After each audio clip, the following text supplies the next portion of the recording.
The world knew him only by one name, Azrael, a ghost in global intelligence files, a myth among terrorists, and a nightmare for world leaders. He wasn't just a terrorist, he was a symbol of chaos. The man behind a series of bombings across 5 continents, cyber attacks that crippled national defense systems, and the orchestrator of global uprisings. Azrael was a master of disguise, deception, and destruction. Rumored to speak 11 languages, change his identity like clothes, and vanish without a trace, he was called the Architect of Anarchy.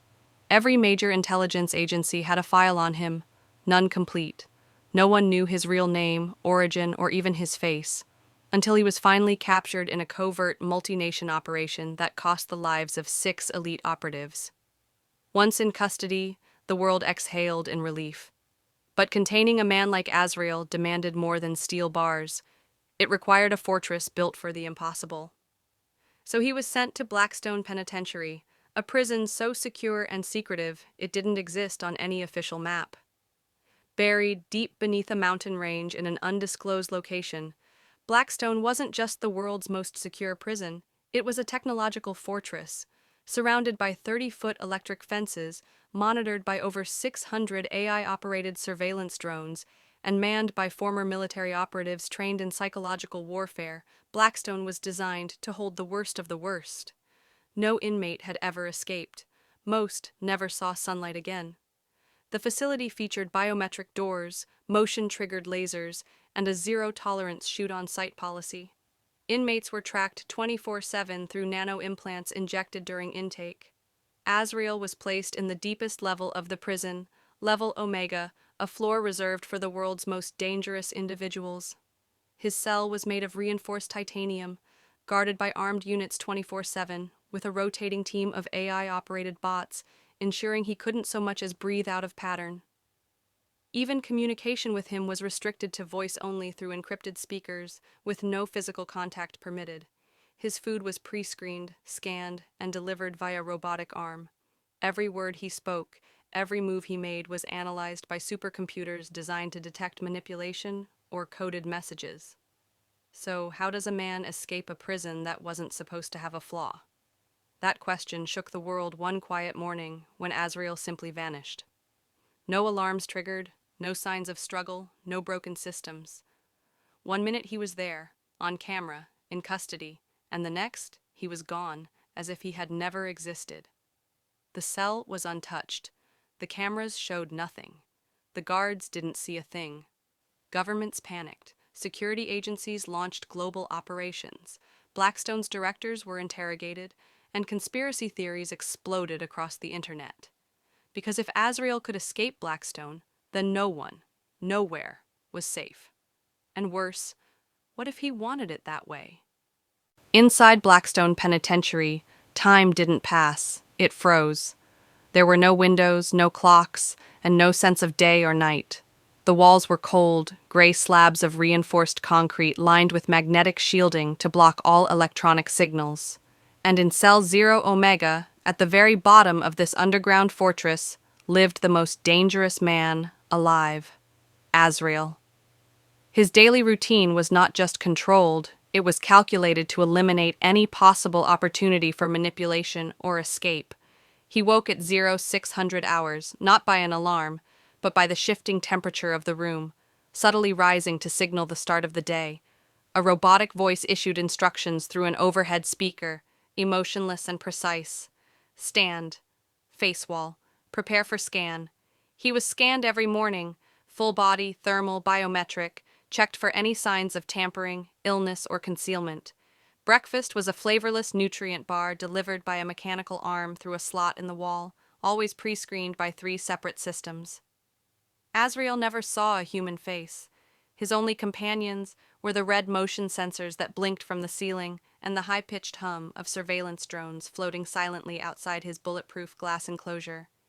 He had no access to paper, pens, or objects of any kind. The cell was a padded cube with a single metal bench fused to the wall. Water and waste were managed through automated systems built into the floor.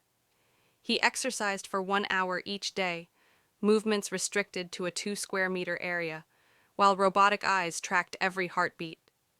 The prison's security system was layered like an onion, each peel more impenetrable than the last.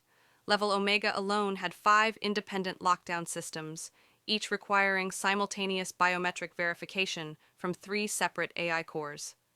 Between levels, there were triple redundant blast doors, retina scanners, voice pattern recognition, and a neural impulse gate that only opened if the inmate's brainwaves were in a neutral state, meaning unconscious or sedated. In the event of any anomaly, Blackstone's AI, Cerberus, would trigger a full lockdown and flood the level with knockout gas in under 6 seconds. The human staff rarely visited Level Omega, but 3 individuals had access: Warden Elias Trent, a former intelligence operative turned prison chief, ruthless, efficient, and emotionless. He believed in total control and had one rule: no one speaks to Azrael. Commander Dana Voss, head of security, ex-military. She trusted machines more than men and oversaw the AI integrity systems. She constantly tested Cerberus for flaws. Dr. Vincent Reeve, the prison's psychiatrist. He alone was allowed weekly voice-only sessions with Azrael, though separated by multiple layers of glass and digital filters. Reeve was curious. Too curious, perhaps. Azrael's world was a maze of silence, machines, and steel. No paper, no tools, no sounds but his own breath. He was cut off from the world, buried beneath it, and yet he waited. Because if Blackstone had one weakness, it was the belief that no one could ever outsmart it. The brilliance of Azrael's escape wasn't in brute force or cinematic action. It was in patience, precision, and manipulation. He didn't break out of Blackstone. He made the prison let him go. For over a year, Azrael spoke only during his weekly, voice-only psychiatric evaluations with Dr. Vincent Reeve. The sessions were recorded, filtered, and monitored by AI, but Azrael knew something others didn't. Machines only understood patterns. Humans understood weakness. He subtly planted questions, not about the outside world, but about Reeve's personal life. He asked about his insomnia, his daughter's illness, his guilt over a past failed diagnosis. Each word Azrael spoke was carefully chosen, a seed of influence designed to grow inside Reeve's mind. Over time, Reeve began to linger after sessions. He brought in his own filtered recordings for deeper analysis, justifying that the AI might be missing psychological cues. He told no one. His curiosity became his obsession. Meanwhile, Azrael had memorized every detail of the system's routines: the milliseconds of delay between door locks, the drone surveillance patterns, the timing of power cycles during AI maintenance sweeps.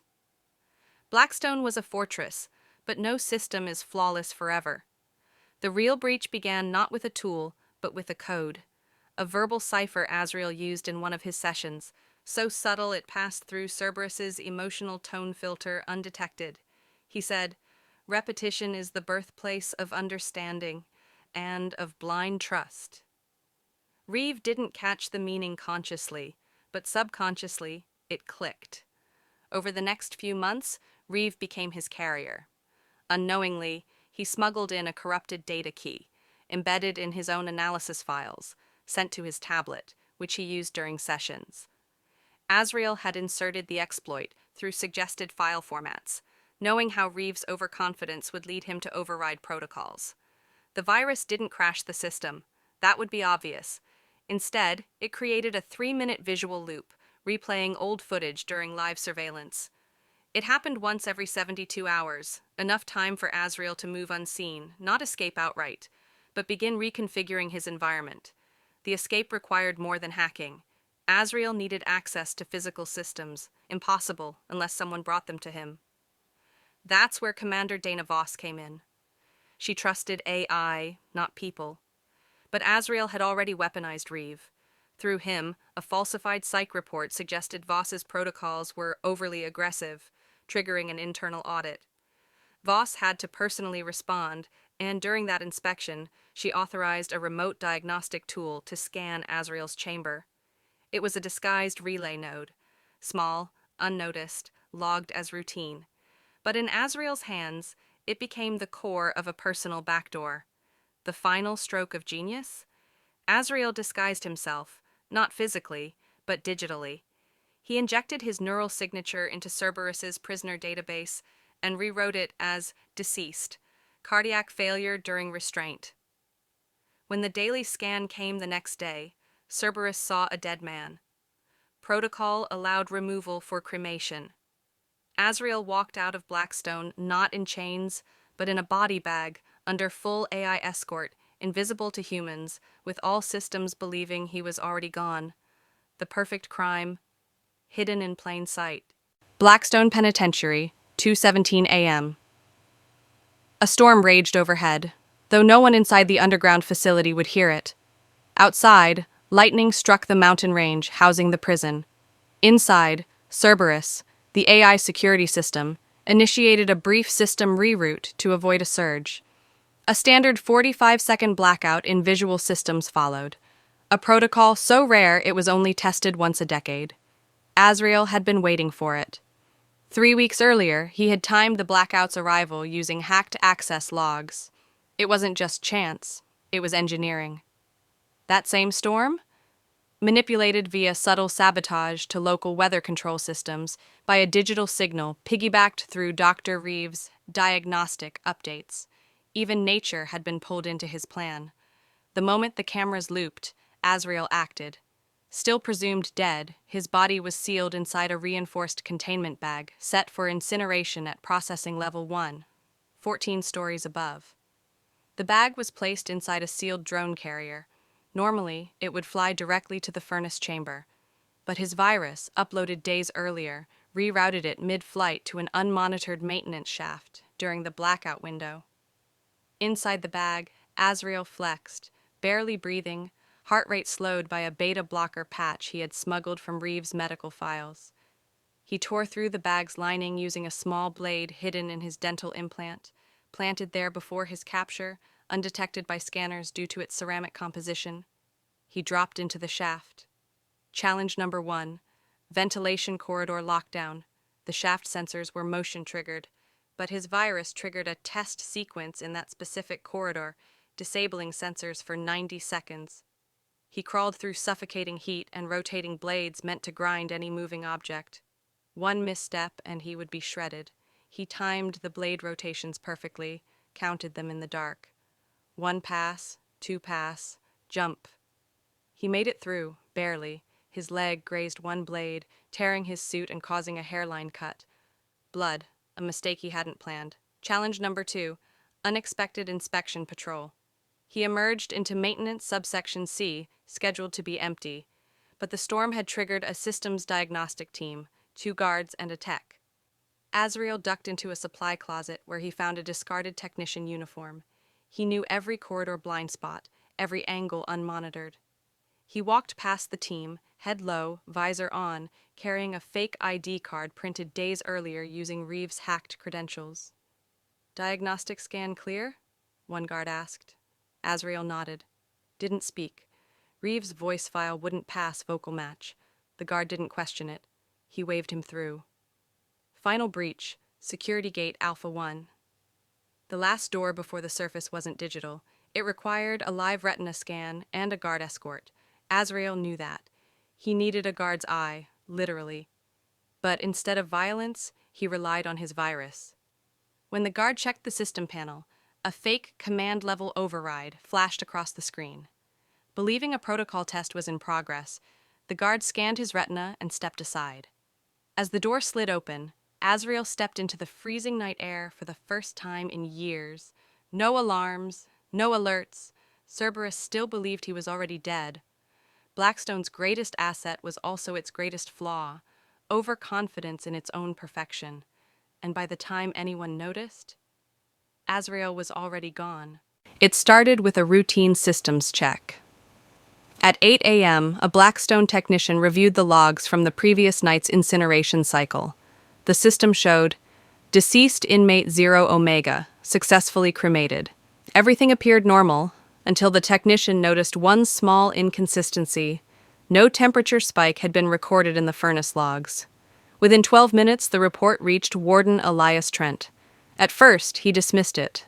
An error, a sensor glitch. But protocol demanded a visual confirmation audit. When the forensic drone reviewed the footage, the truth hit like a detonation. The body bag had never reached the furnace. Within the hour, Blackstone was in full lockdown. Warden Trent triggered Protocol Black Sun, the highest level security breach classification reserved for nuclear war or an escaped Omega-level threat. All levels were sealed. Every camera was reanalyzed. But the footage yielded nothing. Just loops, gaps, silence. The AI, Cerberus, was silent, obedient, still convinced Azrael was dead, but the world would soon learn otherwise. The global reaction. News of Azrael's escape didn't leak, it exploded. A whistleblower inside Interpol posted encrypted documents online within hours. The leak included files on Azrael's Blackstone detainment, escape window estimates, and the terrifying realization no one had a clue where he was. Governments worldwide scrambled to respond. Interpol, Mossad, CIA, MI6, RA, and China's MSS formed an emergency alliance called Phantom Protocol, a covert task force dedicated solely to tracking Azrael. Airports were shut down. Satellites were redirected to scan thermal anomalies near the Blackstone perimeter. Facial recognition grids lit up worldwide. But it was too late. In Berlin, an encrypted message played over a hijacked radio signal. Order is the lie the world tells itself. I am the truth. Azrael. Clues and misdirection. Azrael left behind no trace, but too many clues. Dozens of false leads emerged. A smuggled notebook in a prisoner's cell with Azrael's handwriting, likely planted. An intercepted email in Argentina signed Zed, encrypted with a cipher used in a past terror plot. An AI-generated deepfake showing him in Morocco, later proven fake. The agencies realized something chilling. Azrael wasn't running. He was staging a performance. Each clue was a misdirection, a psychological campaign not just to stay hidden, but to paralyze the world with fear. Final twist. 6 weeks after the escape, a coordinated cyber attack disabled power grids across 6 major cities: New York, London, Tokyo, Mumbai, Paris, and Moscow. No casualties, no ransom. Just one message left behind, coded into the shutdown sequence. You thought the game ended when I was captured. That was just my opening move. Panic returned. Stock markets dipped. Security budgets skyrocketed. Borders tightened. And in the chaos, the world began to ask, was Azrael ever really captured in the first place? Or had he infiltrated Blackstone as a prisoner, only to walk out as a legend reborn? No one knows where he is, but one thing is certain. He's not hiding. He's preparing for something bigger. And this time, the world may not be ready.